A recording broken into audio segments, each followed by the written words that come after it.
Welcome to the Telecom Infra Project's International Women's Day event, sponsored by Clear Blue Technologies and Analog Devices. This is a two-session panel where we will learn from senior female leaders across telecommunications, technology, politics, policy, financial services, and academia, who are using their specialist expertise and experience to drive innovation in telecommunications as well as in leadership. Our panel of thought leaders are women who understand the rapid pace of innovation and who will inspire you as they share their unique perspective on how they gained a senior level position and what it takes to build a personal value proposition, regardless of gender. This is an International Women's Day event, so it would be remiss of me not to mention women represent a growth market. They control roughly $20 trillion in global consumer spending, according to the Harvard Business Review. Research has found that for 25 firms with the highest percentage of women execs and board members, their median returns on assets and equity were at least 74% higher than firms without female senior leaders. Inclusion drives innovation, and women are building and defining our future with technology like never before. They're designing, building, and deploying technology and driving positive change. The female lead has done extensive research on the entitlement gap, which we will touch on today with our panel, and how different societal and social conditions can influence in either a positive or negative way. We also know that there is gender disparity in the tech industry. Around 90% of the tech workforce is female. The gender pay gap is real, and the World Economic Forum states it will take 257 years to close. Just 33 of the Fortune 500 companies are female-led, and according to Catalyst, women occupy less than a third, just 29% of senior management roles globally. I would like to introduce you to our panel of women who are bucking the trend. Angela Logothetis, Professor Linda Doyle, and Tatiana Evtushenkova. Angela, please can you introduce yourself to our audience? Thank you, Marina. Hi, everybody, and I'm really honoured to be here today. My name is Angela Logothetis. I am the CTO for Amdocs Open Network. Many members of the Telecom Infrastructure Project would know Amdocs. We are the multi-billion-dollar market leader in software technology and services for the telecommunications industry. So at the moment, we're very busy transforming the communications industry to 5G and cloud, two pretty amazing technology and business transformation trends. I'm also a non-executive director for Exvo, a NASDAQ and TSX listed company. Exvo are the market leader in fiber optics technology and a market disruptor in service assurance. I'm a board member for the 5G Open Innovation Lab based out of Seattle, and I'm a partner advisor for Intel in EMEA. Outside of the sort of work that I'm doing in telecommunications, I'm a growth advisor for three very exciting startups in AI and digital transformation technologies. And I'm kind of really humbled and really enjoy being a mentor for two women in technology. I'm very passionate about how technology can help tackle the problem of climate change. And I'm a mum to two young boys who are growing up seeing and believing that women can do anything, which I think is an amazing message we want to give to all children. Absolutely. Linda? Hi, Marina. Thank you very much. I'm delighted to be here as well. And it's great just to hear from Angela there. So my name is Linda Doyle. I'm Professor of Engineering in the Arts in Trinity College, Dublin. I have just finished up a term of what we call in Trinity Dean of Research, which is the Vice President for Research. So that has exposed me to so much research right across the university. My own background is in wireless communications, and prior to being Dean of Research, I founded a national telecommunications research centre called Connect, which focused on future communication networks and involved many universities from around Ireland. I suppose I very much pride myself on being Professor of Engineering and the Arts, and that kind of captures both sides of what I believe in. I find technology fascinating, but I also think technology should be constantly challenged. And I'm a real believer in using creative arts practices in that process. And perhaps that double side of my personality is seen through the things in which I'm involved. So for example, I'm chair of the Ofcom Spectrum Advisory Board in the UK, but I'm also chair of the Douglas Hyde Gallery in Trinity. So I like to capture both of those sides. Working in Trinity has always been fantastic, and I'm a lecturer here. I've graduated many PhD students, and I hugely enjoy that engagement, where you're constantly, I suppose, reinventing yourself year on year, and have the privilege to do that in an academic environment. Fantastic. Linda, thanks very much. Tatiana? Hello, everyone, and thank you very much for inviting me to speak at this forum. Very good questions, as I said to Marina previously, and I'm very happy to be part of it and to bring my perspective, which might be a bit unusual because it's partially Russian perspective. So I'm a financial person by background. I studied international economics and I started my career in an investment bank, and later on moved into the telco, which was back then a GSM startup at the beginning of the GSM technology, when Amdocs, I think, didn't exist yet. So after being exposed to operations and being the only woman in the C-suite and growing the company to being public in New York Stock Exchange, I moved into asset management. And later on, I'm a founding partner at the moment of Redline Capital Management, which is an asset management company focused on B2B enterprise infrastructure investing.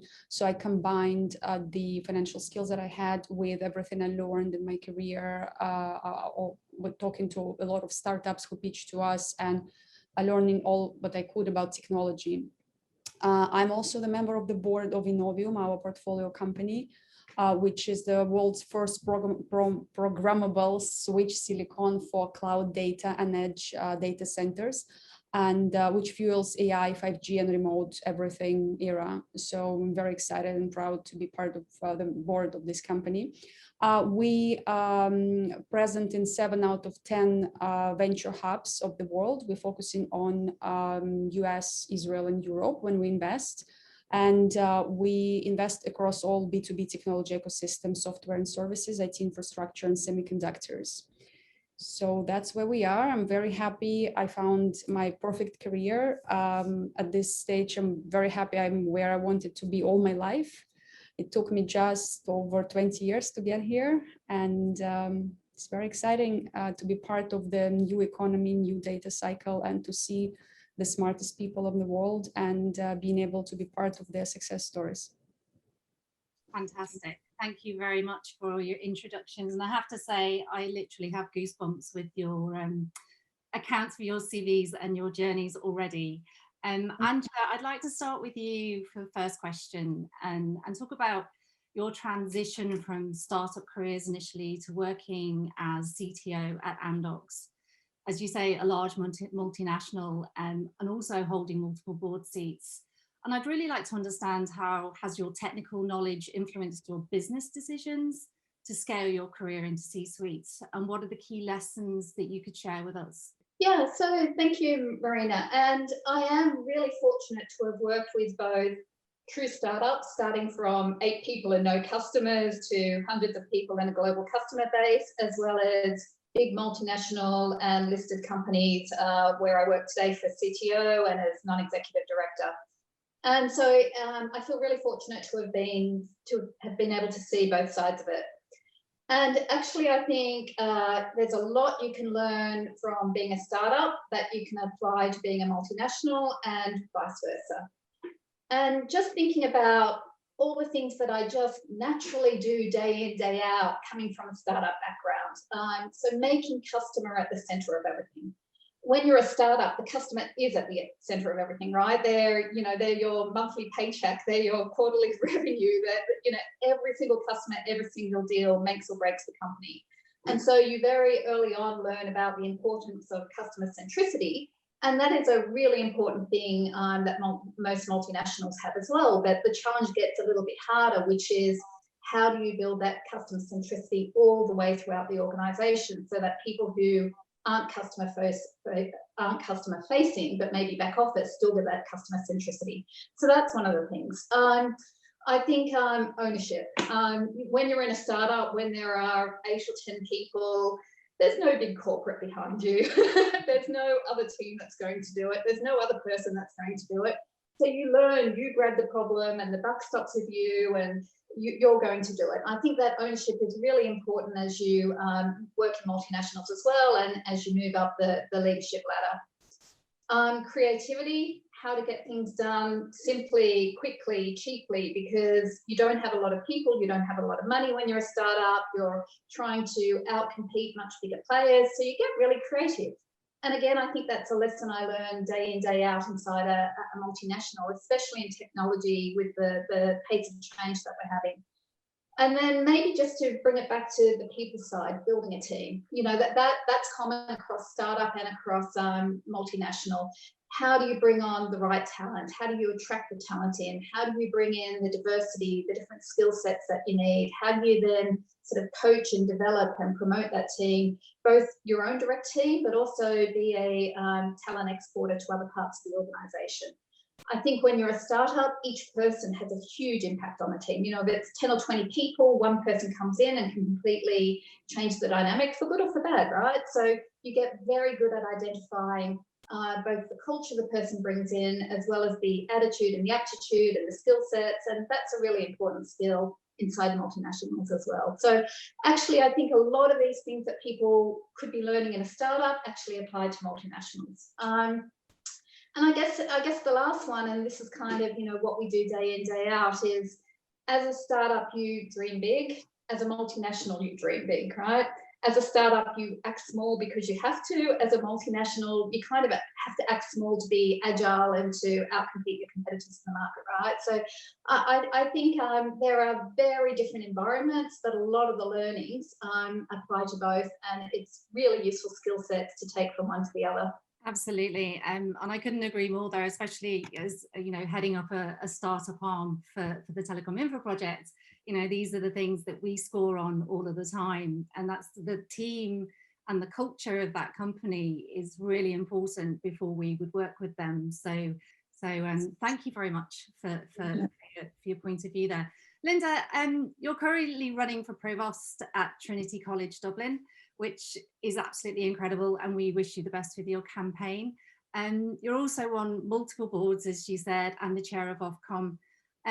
I'd love to understand how your journey commenced, and what lessons can you share with the audience? Thanks, Marina. Maybe just to say, just so people know, to put it in context, so Trinity's 429 years old, and in that time we've never had a female provost or president. We use the word provost specifically to our organization.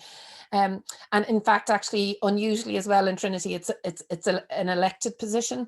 So I'm midst a campaign for that. And I suppose the good news for this panel is the three people running are all women. So the election's on the 10th of April. So whatever happens next, there will be the first woman provost of Trinity. So I think that's will be an auspicious occasion.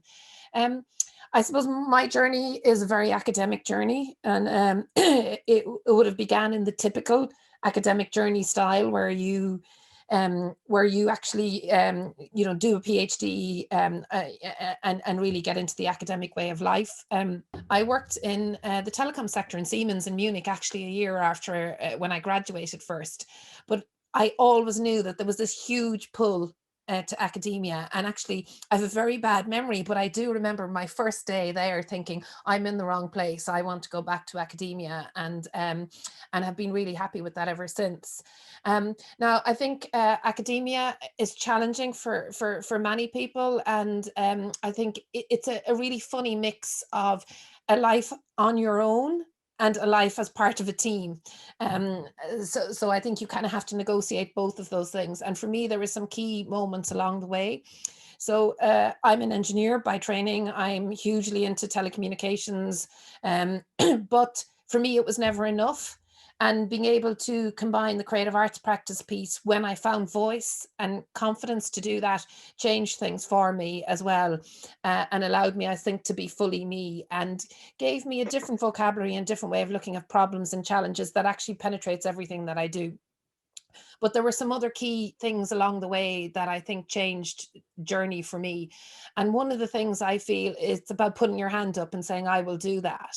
And maybe to give you two very simple examples, there was a crucial conference and dynamic spectrum access actually that we hosted back in 2007 in Ireland, and it was the second time that that conference was run, and it was kind of surprising that we would run it in Dublin at the time, but we were so enthusiastic and passionate, we persuaded the people who were in charge of that organization to allow us to run it in Dublin, and by kind of taking that on, it kind of opened up the world in terms of connections, in terms of networks, in terms of you being able to reach out and kind of establish yourself. So that was one key thing. And the other key thing for me was kind of putting up my hands and taking on the leadership of very large scale research centres, the last one being Connect. So this is a national centre.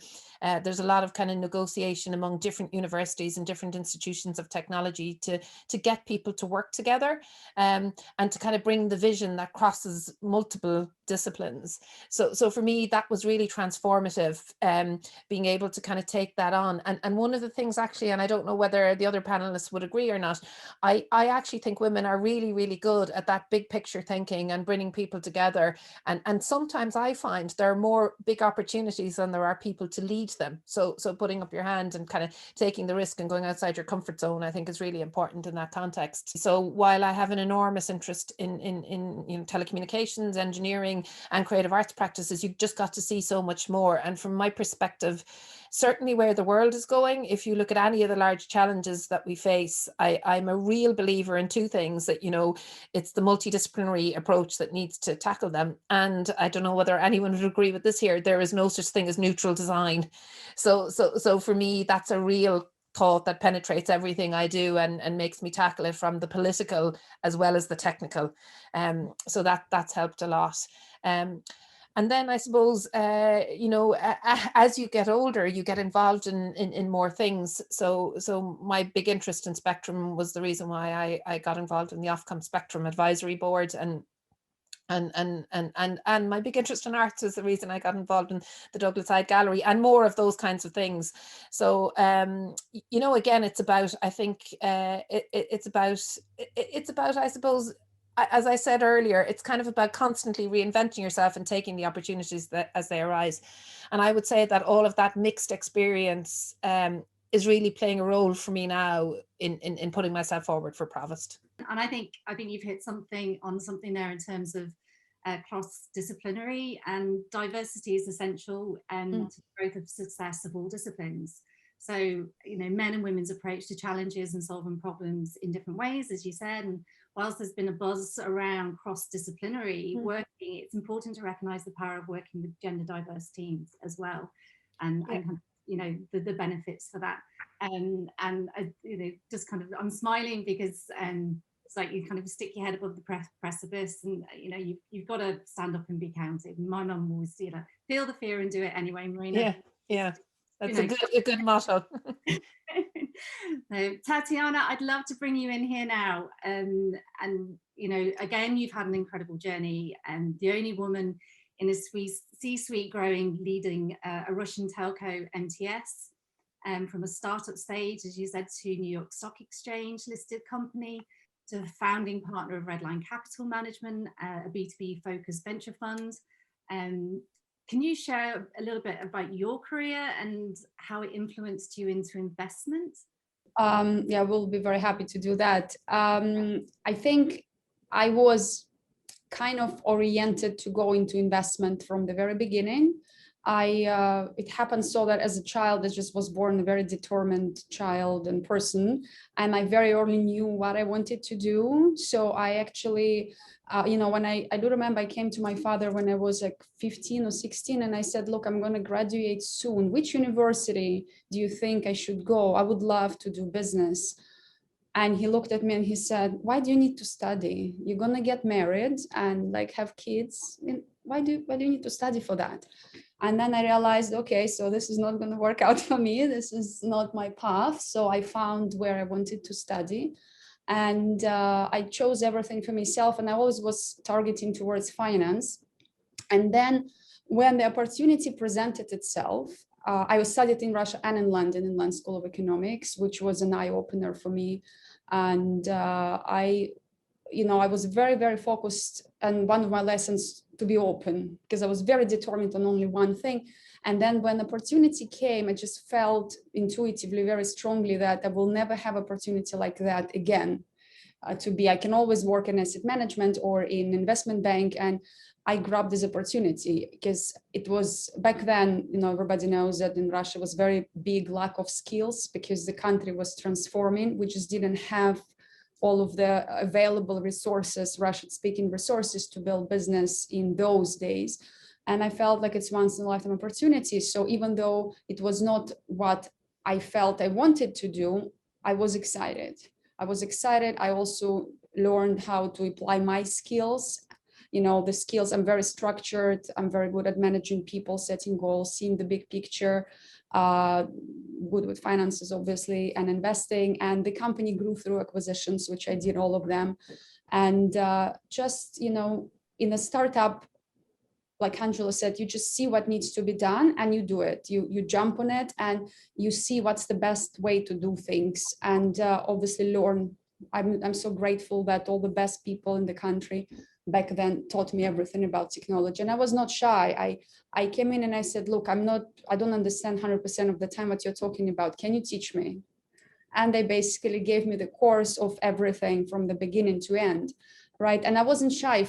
If I didn't understand something, I said, please teach me. I was open. I think one of the biggest lessons is to ask people for help, to ask people to teach you, and to be open to learn, because everything you don't know, you can learn. That's not a big deal. And I think for me personally, the main work is to work on myself. First of all, to learn how to talk and how to speak up. When I started my career, I would never speak up. I would never raise my hand or say my opinion. It took me a while. And another big lesson I learned is to confront, to say, I don't like how you talk to me. And, that's not right. And the more you do it, the stronger you feel. And when I started my career, I thought that it's all about just job needs to be done. It's all about work. And then I realized, it's all about people. First of all, people need to be inspired to do things. They need to feel free. They need to have open mind, and the right mentality of the leader attracts the right team around you. And then it becomes fun of everyone and for everyone. And I think right now the job and the way how things done is transforming from the old culture, like very task oriented, to the culture of who are the great people, how can I motivate them to work with me, and how can I inspire them to be the best of themselves and inspire them to grow by example. And so this for me was a great experience. We've been a young team, and the shareholders told us, guys, you're young, we assume you're smart and future thinking, just do your best. And that was amazing, because usually in big organizations, you have processes, procedures, bureaucracy, and we just did what we thought is right, and it worked out. And it was amazing experience. And that's where I learned. I kept on learning, and I was open. And then I saw that it's a tremendous opportunity to make money in enterprise infrastructure software. I saw all the companies who came to pitch to us, because telcos are one of the biggest vertical who buys all of the technology. So it was unbelievable experience. And straight after, I went into asset management, and it was very natural to set up asset management, investing in the technology in this space after everything I learned. So the biggest lesson is also to connect the dots. It's not always your career would be straight. Like sometimes we say, I want this, but also it's good to have very internal, strong determination. But then it's also good to at the same time be open to the outside and to see where's the opportunity, what life offers to you, because we are guided through life through a certain process, right? And women are innately very good operators. And I agree with what has been said before. We see the big picture better, and we are very efficient operators because we have to. Tatiana, I'm going to stay with you for a minute, and because you touched on your father's opinion of going to university. Oh, it changed, by the way. So it's changed. It changed a lot. So it was maybe a moment. Yeah, but I'm just really interested in like the entitlement gap. So there's, as I said, the female leader have done quite a lot of research on this. And I'm interested in all of your points of view on this. But Tatiana, I'd be interested on your perspective first. You know, is it societal? Is it cultural? Me coming from, you know, Irish Italian background, and it was very much, I was the first person to go to university in my family, and I was taught to. What a scandal in Italian family to go to university. But always taught to be demure, you know, not to speak up, you know, to be quiet, be a good girl. And as you can tell, that didn't sit very well with me. So, but yeah, I'm interested, Tatiana, on your opinion first, and then, you know, we open it up to the floor for a conversation. What I personally realized that, first of all, it's a very issue which is very close to my heart, and I don't know if it's cultural or historical, or it's just the way how we as human beings evolve. So maybe it was a stage that it was like that for a very long time. But what I realized personally for myself is that I've been growing all my life with the entitlement gap. And the worst thing with this is I didn't know about that. Until I read the book of Sheryl Sandberg, Lean In, I was like, it opened my eyes. I was in shock. I was like, oh my God, like, this is not normal. Like, I realized that this is like, it's not like entitlement gap only, it's a consciousness trap. It's the thinking that you don't even realize that it's okay when people are not nice to you, that it's okay that you have to kind of fight, that it's okay that you're not paid equally. I never questioned not equal pay. Never once in my life it crossed my mind, because I thought it's normal. And I don't know now, don't ask me how I thought it's normal, but when you didn't see anything else in your life, then especially in Russia, I mean, I didn't think there is something wrong with that. Looking at just what Tatiana was just talking about, and positive role models as well. And you know, and Angela, you said you mentoring, and Linda, you know, being at the university, and what a strong role model that is for your students coming through. Linda, I would like to ask you, what advice do you have for people looking to move into leadership roles, or what should they be doing for personal development? I think it kind of follows on from what Angela was saying about leadership. And I often use the phrase at the moment that leadership is, for me, is more about service than power. And but it's also about managing complexity, diversity, and really different ideas. And I think in the past, you know, you might be comfortable about being knowledgeable in a kind of very specific area, where I think when increasingly now, whether you're in a startup, whether you're in a multinational, or whether you're in a university, it's the complexity of ideas and concepts and interdisciplinary type things you have to deal with that has gone, I think, off the scale. In, you know, there's so many things featuring. So I suppose the advice I would give is and it's kind of difficult always. So you kind of need to master your own thing, and then at the same time, you know, be a jack of all trades. So it's how you find your own voice and your own thing that gives you the confidence, when you've mastered that, to go on and then be the kind of jack of all trades that's needed, I think, for modern leadership. How to do that, I think, is really, really key. And for me, that's a mix, you know, if you're giving people advice, taking the opportunity to get involved in things that allow you to develop that wider picture. And as I said earlier, putting up your hand and saying, I will do that, would be something I would say to people an awful lot. Absolutely. Tatiana, what advice would you give to women specifically, as it is an International Women's Day event, who are the only woman in the C-suites? What would you say to them? You know, because you know, we've all mentioned, I think Angela mentioned about being the only woman in a room, and quite often I'm the only woman in a room, and it can be tricky, it can be hard, and yeah, I'd really interested to kind of your advice, Tatiana, for those women who are sitting there, the only woman on the C-suite. My advice would always be, in any situation, first, don't focus outside, focus inside. Because it doesn't matter that you are the only woman. What matters is what kind of energy you bring into this room. How do you enter the room? Because we are, I mean, physics already proved it, we are energy beings, right? If you find your value, if you find your voice, you find yourself, you will come into this room and every single person will respect you. And every single person would not behave towards you like they would behave to somebody else. So that's first, like, biggest advice. Figure out what are your issues. If you're insecure, work on it, overcome it. If you have fears, face them, become better, overcome it, right? If you have any other issues, like we spoke a lot here, going out of comfort zone, I think it's the key. But going out of the comfort zone in terms of, if you need to learn to stand up for yourself, do it. And every time you do it, it will become easier the next time and easier the next time, right? It's just a skill that you learn.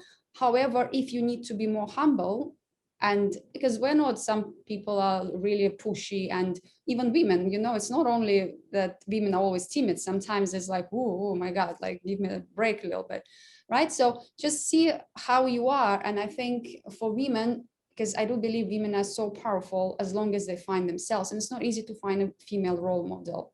It's not easy because it hasn't been really like a super balanced, successful female role model yet that everybody knows about. Okay, who's successful man? You kind of get a picture immediately, right?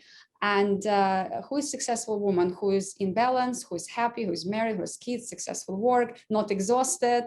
Looking good? I mean, it's not easy, right? It's not easy. And so I think first advice is to look within. And second advice is, obviously things are happening, and you need to take your space if you are the only woman in the C-suite. And it's not always men's fault when they do something wrong. You know, they've been growing in the same society as us. They've been raised by the same parents as raised us, right? So they learned, which we think sometimes wrong behavior from childhood. So we need to, I also sometimes not being aggressive, but explain that, I'm sorry, I mean, this is not okay, but in a nice way. I mean, you can not necessarily need to put a fight. However, if you need to put a fight, doesn't matter. I mean, I always first, I mean, good peace, bad peace is better than good war, but if you need to fight, fight. I want to touch on one thing, which is we've talked a lot about really big things, entitlement gaps and leadership and C-suite, but I think one thing that's really important for us all to be thinking about doing is change happens as a series of small steps, right? And every day there's something you can do, whether it's, as Tatiana's saying, speak up for yourself, or applying for something. But I'm really conscious of, one of my friends works for a big investment bank, so another very male-dominated industry, and she was busy recruiting, and she was kind of letting off some steam with me, saying, we've been 6 months through the recruiting process and my boss has just said no, back to square one because no women candidates are on the list. And was kind of, really frustrated by it because she was 6 months into the process, and she said, well, no women candidates came in. And he said, no, every time now that I see a short list of candidates, there must be a female there, right? And just that one act has now changed the way they're recruiting and the way people are thinking about it and deliberately going out and doing it. I think there are lots of those small initiatives that as leaders we can all put in place and drive every day, that step by step start to change this world that we live in. I totally agree, Angela. And for me, it's all about panels. And every time I call it a mammal, so it's all male panel, it drives me crazy. And I think if today's shown us anything, there are lots of very smart, technically minded women in telecommunications that can sit on panels, and all male panels should never be a thing anymore. And in our final closing, I'd like in 30 seconds for each of you to tell me one piece of advice you would give on being an effective leader. I've got a really simple one, which is just know your people, okay? Because at the end of the day, a technology industry is still about the people. And we've talked about the entitlement gap, and we've talked about, what motivates people and how to get the most engagement out of that. And all of those things are very individual things, right? Why does somebody feel entitled, or why does somebody not feel empowered? What motivates somebody, how to get the best out of them, where they want to go. It's all very, very individual. And so I think at the end of the day, leadership comes down to knowing your people and, what they're trying to do. Because at the end of the day, I think people want to do good things. They want complex problems. They want difficult things to do. They want to succeed. And I think creating that environment for them, by knowing helping them see how they can flourish in that environment is the key thing. Thank you, Linda. So maybe two things. So the first thing is, don't get into such a bubble that you're so removed from what's happening on the ground. And I think a lot of what we've been talking about here as well, even in terms of standing up for yourself, I know certainly in academia, there's very huge power imbalances where it becomes very hard for people to break out of those. And you need to not forget that and be in a bubble. And the second thing, I think, is just use the talent around you to make really great informed decisions. And I mean, for me, leadership is hugely about the team as well as the person. And I think there is so much talent and diversity that we can draw on, to make better decisions. Tatiana? Yeah, I think the first thing I would repeat what everyone else says. It's all about the people, and first of all, find the positive and qualified people who would work well with you as a team that you can trust and relax. And the second one is focus only on what your key value and strength is. Don't try to do everything. Control is going to kill you eventually. If not as a business leader, then as a person, then it will kill your family and time with your kids and everything.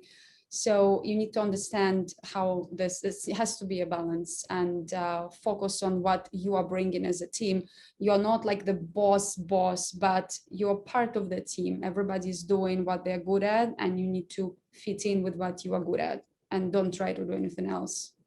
Fantastic. On that note, we'll draw to a close. Thank you all so very much for your time today. Your wealth of experience and knowledge, and I've had goosebumps throughout the whole event. We'll be in touch. I'd love to have you on again. It's like for more of a technology focused panel, not for International Women's Day, but I really appreciate you giving up your time today. No problem. Great talk, guys. It was great to meet Angela and Tatiana as well.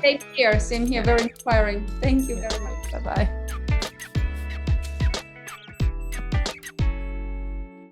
So welcome to part 2 of the Telecom Infra Project's International Women's Day panel, sponsored by Clear Blue Technologies and Analog Devices. It's my absolute pleasure to welcome Amy Wettenhall, Caroline Chan, and Isabel Moreau to this panel today. Amy, please could you introduce yourself to the audience?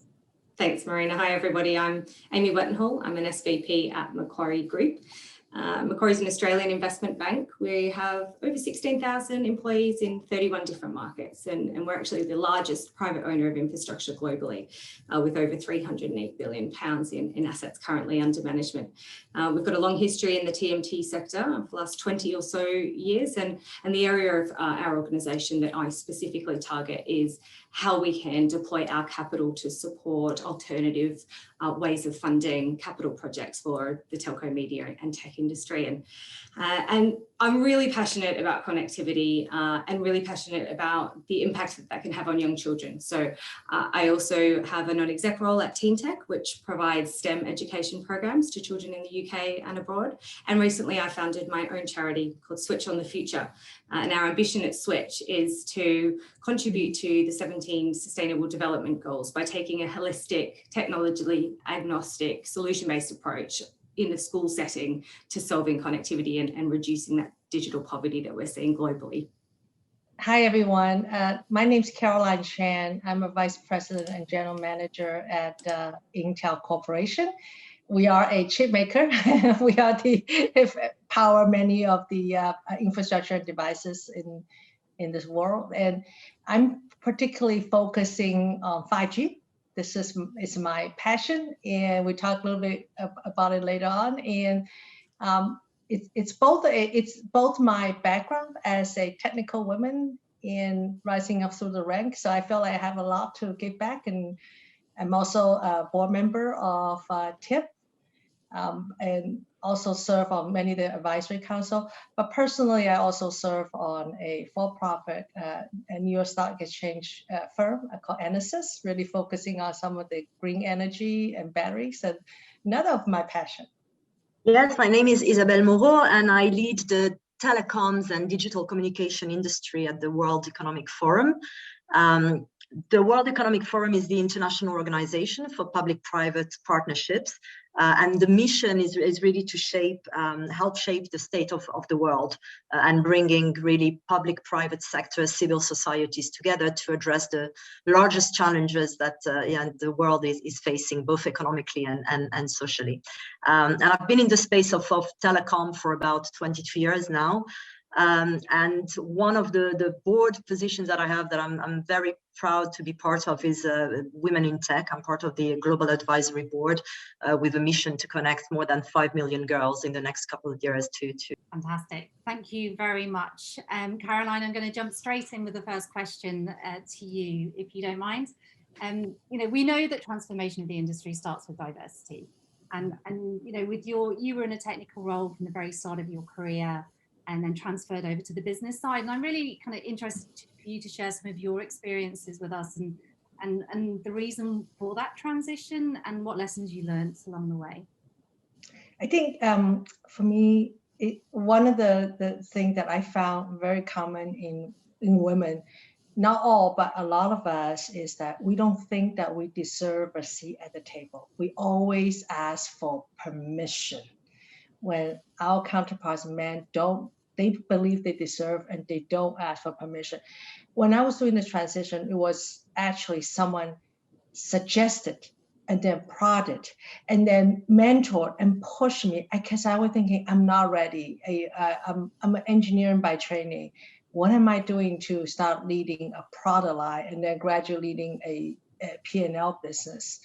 I might ask, encouraging the women on my staff is you don't need to ask for permission. You gave yourself the permission. Sometimes we have to push ourselves and make ourselves be ready for it. I say we ready to step up. It really. I hope I would like to hear what Amy and Isabel thinks as well, because I do think that some of us have to give ourselves the permission to say, I'm ready for this leadership role.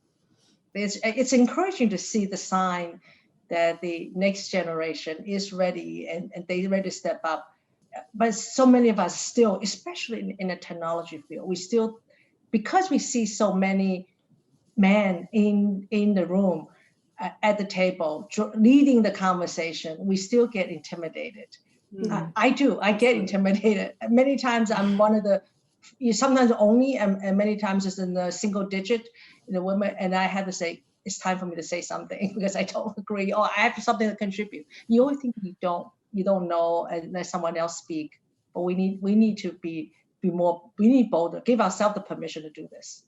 I totally agree. And it's funny, if I think back on my career, I've actually probably spent too long in some roles. And, I started in a commercial function, but in a project setting. So I was supporting telco delivery projects from design, implementation, and then into managed services. And that was a great foundation for me because it really helped me learn how scoping is important, how successful projects are developed. And I kind of got all those skills and applied them and understood a lot about those successful projects. But then I didn't move on. And I actually had quite a frank conversation with one of the leaders in our organization. And he said to me, Amy, you've got this now, we've got another role for you. How about, start looking at this different commercial function, step up the ladder. And, my natural inclination at that time was, I don't think I'm ready. I don't think I've learned enough. Will I be able to deploy it? Very conscious that I'm unlike Caroline, I'm not an engineer by trade. But it did take some time and some convincing from my manager at the time to step up and be brave to take that next step, which, on reflection, I was absolutely ready for. So yeah, look, I totally reflect, my own experience in those comments too. Yeah, I think there's some facts around that. There's, if a woman goes for a role, if she can't do 80% or more of the role, then she won't apply for it or go for exactly. it. And will, 50% of the role and think, well, I'll learn it on the job. And again, that's that cultural and societal conditioning that we need to break. And Amy, just as I would like to stay with you for a minute, if you don't mind, and obviously, you stayed in commercialization, but you'd moved from Ericsson to the BBC to Macquarie, and so you're employing the same skills but in different organisations. And I just wondered if you could share some of your journey with us again and key lessons of how these transitions have influenced your leadership style. Yeah, And it's interesting that it's hard for me to sit here now and think that I could do the role I'm doing without having had all the different experiences that, you know, the culmination of those roles gave me. So that the first role I had at Ericsson, as I said, was that very much that project role, the day-to-day delivery of telco projects. And then I moved to the BBC, which is great because the supplier becomes the customer, which is a whole different way of looking at the value chain, looking at stakeholder management. Your priorities are different. And I think what landed with me really clearly, having come and understood the supply side challenges into a customer role and applying that at the BBC, was the best outcomes are really achieved when you have a positive, honest relationship between the customer and the supplier. And had I not worked on both sides of the business, I probably wouldn't have seen it from everyone's perspective in that sense. And then, you know, moving on to, you know, my most recent role at Ericsson before joining Macquarie, I led our commercial function for Europe and Latin America. And in large organizations, I mean, Caroline's and Intel, very similar, huge organizations, very matrix, geographically dispersed. As a leader, you learn pretty quickly skills like managing teams across borders. You can never, I mean, in a post-COVID world, it sounds silly to say, but at the time, it was, you know, you have to start to think, how do I lead a team when I can't be physically in the room with them very often? You know, 40 countries, it's impossible. So, and that complex matrix stakeholder management as a leader is something that I definitely developed during my time at Ericsson. And then, you know, I've ended up going into Macquarie, and, you know, what's similar across all of that background and learnings I've had is that ultimately I see myself very much as a problem solver. Isabel, I'd really love to bring you in here. I'm very conscious. You know, you're now the head of telecommunications at the World Economic Forum, and you've always been in a telecom vertical, as you said. I'd like to ask you a slightly nuanced question around how you see your skills and experience in policy and advocacy, and how could they be applied to any industry vertical? And also, what do you feel that the role of policy is to achieve gender equality? So obviously, I think we're talking about government, but looking at business policies and corporate policies and procedures as well. Yes, I think so. I started my career really in consulting for the first year and a half, and that was a very good background provider for a broader scope and ecosystem, because you sort of, as a consultant, you really touch upon many different things. And I was in the sector pretty much quickly. My clients started converging around communications, media and telecoms. And then that gave me the skills in terms of building, advocacy campaigns, looking at policy, looking at communication strategies. So when I started at the GSMA, that was a very easily applicable skill, if you want, to the telecom world and to the wireless world, and looking as well as how you integrate the public and the private sector together. And I think that's where, the sort of anything to do with policy and corporate advocacy, and that is very interesting, because all of a sudden you bring those two sectors together. That is transferable. I believe it's a skill that is transferable to everything. So I transferred it when I moved from the GSMA to the forum. And again, same thing, looking there at shaping policies and looking at advocating what is the power of telecoms, what is the power of wireless in entitling and empowering societies and boosting up economies. I believe that's a skill that I could transfer to anything. I could move tomorrow to a Unilever, I could move to a bank, I could move to any sector. And those are skills that I can really transfer, right? All you need is, of course, you need a time of adaptation in order to learn the subject matter and the sector you are in, because my expertise now is in telecoms and ICT sector, but I think after probably a couple of weeks you can already pretty much understand what is the context. The other thing I want to touch upon is that I think the notion of vertical that we had until now is completely changing with the advent of digital transformation. And let's not forget that in the last 12 months, we have leapfrogged at least 7 years in terms of digital transformation. What was planned for the next 7 years happened in 12 months. So all of a sudden, all the red tapes, all the barriers, all the challenges fell through because we had to adapt so quickly. And I believe the notion of the vertical is really fading away because, you need, if you have a tech background, you could be employable in any sector of the economy. Again, you can be in banking, in retail, in the energy sector. So when you study STEM these days, you're not going to end up necessarily in an Intel or Qualcomm or Google or Facebook or, what any of the ICT or the big tech giants. You could end up, at Macquarie, you could end up, again, in any of the companies. So I think that's a really important, a point to make with what is happening. And your last question on how can policy empower, in a way, women and corporate. I think the role of policy, whether it's from the private sector or the public, is that you actually shape the way things should be working. And policies are at the basis of enabling any kind of business, right? In order to have a business, you will have to comply to the rules. You will have to comply with the policies. In particular, these days where data pretty much governs any kind of business model. So if you are in the driving seat of shaping policies, you can pretty much help shaping whatever you want.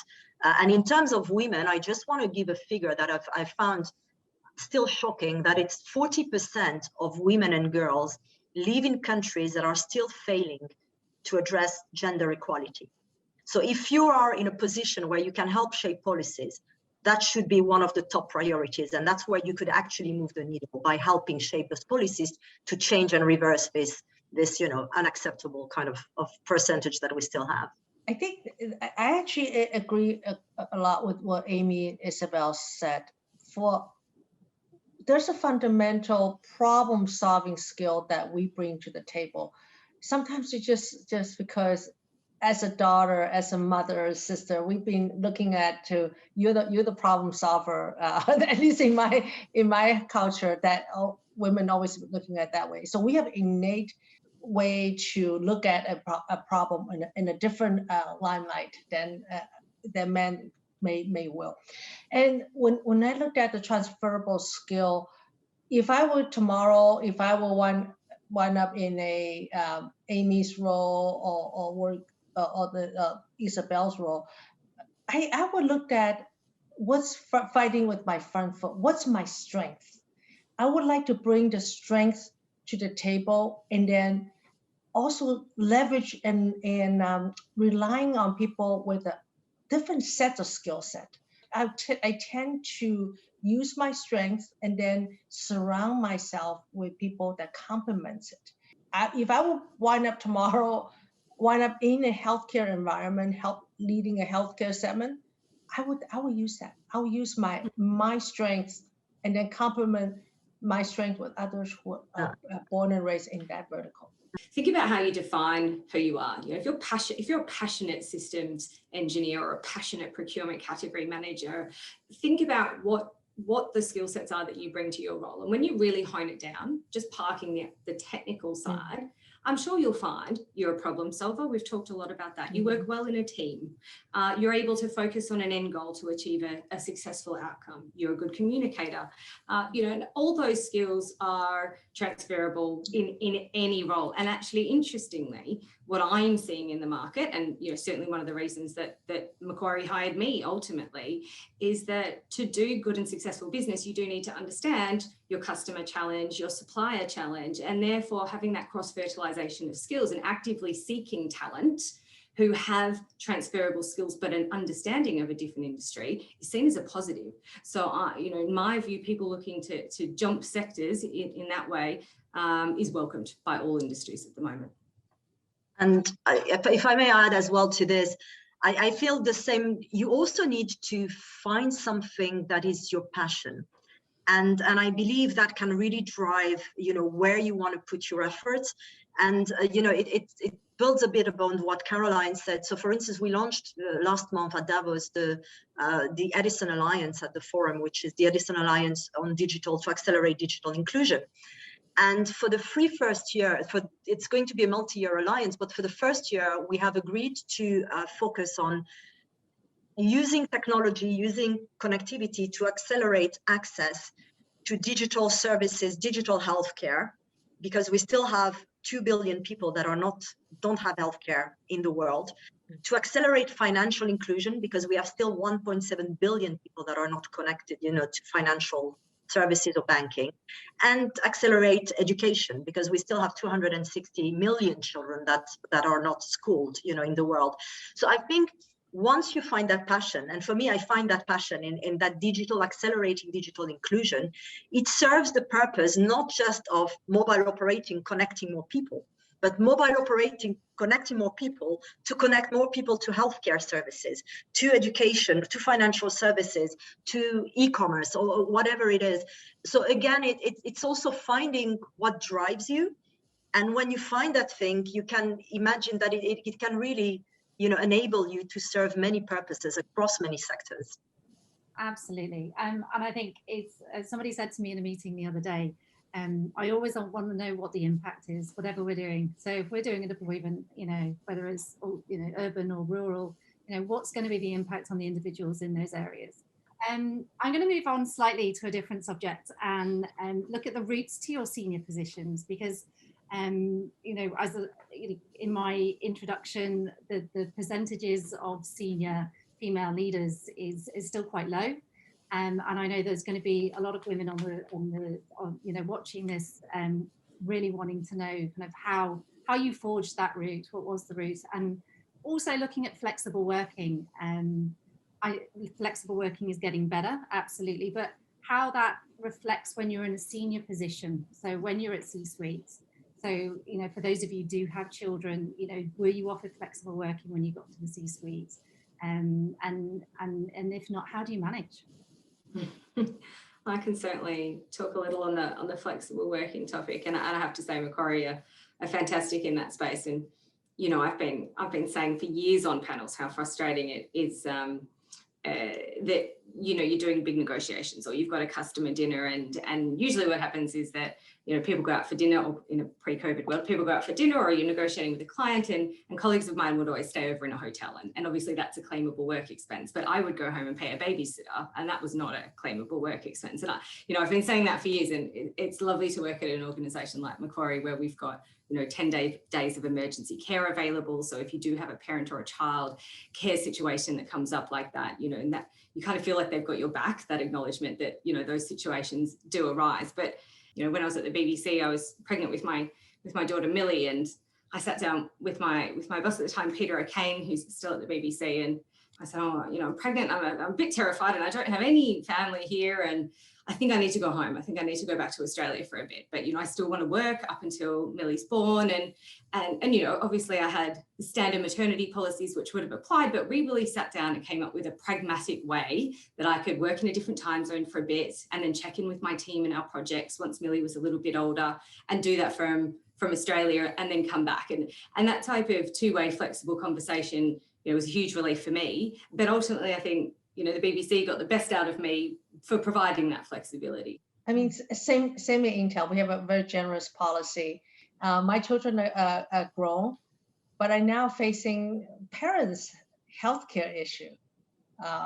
When my mom was fighting through her cancer treatment, thank God she is cancer-free, Intel gave me the flexibility to be there for her. She lives in Hong Kong, but I was able to go home with her for 50% of her treatment, and my brother shouldered the other 50%. I felt like that's fair, because as a daughter, I don't want to not be there when she's going through chemo. So I was very grateful, and as a result, I really felt like I wanted to give back to my employer, who so generously supported me, and also it gives me the empathy to support my employees as they going. Sometimes in your life you will go through some of that, So I really think that the workplace is changing. And I think the workplace is changing. I mean, for the forum as well, we have good policies and support, but I think COVID is what really changed the dogma here, and how, companies, not just, the forum for us, but so many companies. I mean, we work with at least, over 1,000 big corporations and CEOs, and you could see how everybody was really thinking that there is no going back in terms of flexibility to where we were, in 2019. So the whole job place, there is this big job reset kind of frame of mind that has to happen, and flexibility really needs to be part of it. Not only as well, because I think for some of the companies that were very reluctant for having working from home, policies, etc. I think everybody has proven that productivity has increased incredibly by working from home. It's not necessarily a good thing, because I think a lot of people are overworked. There are no longer any boundaries between, the working hours and the home hours. So I think COVID is definitely what has changed. And just one thing I want to share as well is that, because there is always a very big emphasis on women that have children, and as a single person who doesn't have children, I feel that sometimes we are a little bit undermined oh, well, they have the flexibility. So, you can offload a bit more work on because there is no childcare to deal with, specifically during COVID, where, I have a lot of sympathy for couples that had to, or mothers that had to homeschool their children and had, but I think that has been a little bit as well one of the lessons that, as Caroline said, you may not have children, but you may have over, sort of persons in your family to take care of. And so I think that shouldn't be there shouldn't be a differentiation just because, people have some women have children or not in those roles. No, absolutely. There should be flexibility, carte blanche across the board for everybody. Caroline, I'm quite interested, how have you seen leadership culture change over the years, especially as you came through an engineering route and predominantly the only woman in that engineering environment for a very long time. We are seeing from the policy side, like Isabel mentioned, that there is a push to add diversity. The companies, actually, there's a number, I can't recall off the top of my head, Isabel might know this, is the diversity actually lead to better business results. Absolutely. Intel doesn't just serve US or Europe, they serve Asia, they serve Africa. We serve a diverse audience, therefore we need to be diverse ourselves. For example, there is a push in the state of California to reach gender equality in board positions. And that has now generated a new breed of women leaders who serve on boards. And that, so a year ago, I started serving on board and being a governing side of it. It really taught me a lot of things, because I've always been a managerial side. But the policy push allowed me now to serve on the other side. It benefits me both as a manager and as an advisor to the CEOs. I do think that it's changing. I do think, for example, Intel is enforcing the 50-50. Like I personally, if I have any job opening, I want 50% of the interviewers being a diverse background. That does include women, does include underrepresented minorities, especially here in the United States. The business results indicated that diversity brings better business. So it's changing. I won't say it's easier, but it's definitely, the door is opening for us. The skills that you develop through being on those boards, that you bring, it's very different, right? Yeah. I really enjoyed it. Yeah. And then you bring back those qualities for leadership as well. You're seeing things from a different perspective. You're bringing it back into your company and how you're driving that. And one of the things I've noticed for all of our panelists today, not only the fantastic roles that you all hold, but the multiple other things that you're doing, the multiple boards that you sit on. Yeah, we used to joke around when I'll go to a panel and see all men. We're like, oh, that's not a panel, that's a manel. Yeah, it's a manel. Yeah. But it's interesting what you say. A couple of colleagues and I had that exact situation the other day where we came across a company and honestly, you looked on the the corporate org chart, it just pictures of men, and it really does optically, it does make you think, what's the culture of that organization? What's going on there? Just that, there's a token HR woman. That's, and in this day and age, that probably wouldn't have naturally jumped out at people as much as it, now. as much as it did previously. But yeah, look, it's not great at all. And we're lucky at Macquarie, actually, we have a 50-50 board, which is fantastic. But equally, you know, we do still want to find that balance where we're teaching everyone and coaching everyone who are looking and aspiring to be leaders, that if you're the right person for the job, you'll get the job. So to the extent that, you know, implementing a quota doesn't contradict with that, and everyone in our diverse workforce still has a chance, then, you know, that's ultimately, I hope, where we will get to, rather than having to impose it. But in the short term, I do appreciate that it might be necessary to kind of get that traction in the timescale that we need. Yeah. And just on that, I think it's important as well that when we look at promoting women onto board or you know, exec committees within the organizations, we don't just look at promoting them in roles that are typically HR or legal. So I think that there is still a culture change there that is really needed in terms of, no, you know, you need to look at female for every role and not just the token one. Absolutely. And at Macquarie, you have a female CEO, right, Amy? We do. Yeah, we do. And actually, I'll probably shamelessly quote her here, but Shamara said recently in a piece in an Australian paper, when asked about, you know, diversity and her role to being female CEO of one of Australia's largest banks, and she said, why should boys have all the fun? And she said she's never come across anything in her work that, you know, a man could do better than a woman. And it's a very simple message. But that's the facts, you know, and it's lovely to hear, and it's very inspiring to hear that from someone leading the organisation I'm working in. But she's absolutely right. You know, I've never come across anything that a man can do that I can't. And that's the simple message that we need to be hammering home in panels like this and in our day-to-day mentoring and leadership within our organisations, because that just really is the fact of it. It's that simple. And Amy, I'm really interested in what advice would you give to, if it's a woman who's the only woman in the C-suite, what advice would you give to them? So look, I think one of the important things moving into a C-suite, and you know, we've just talked a lot about the balance there, and that it is likely that you still won't have that balance on the board. You know, work hard to fight for that equality and diversity of thought. We know that arrives at better business solutions, as we talked about, but also don't forget that men are our allies too.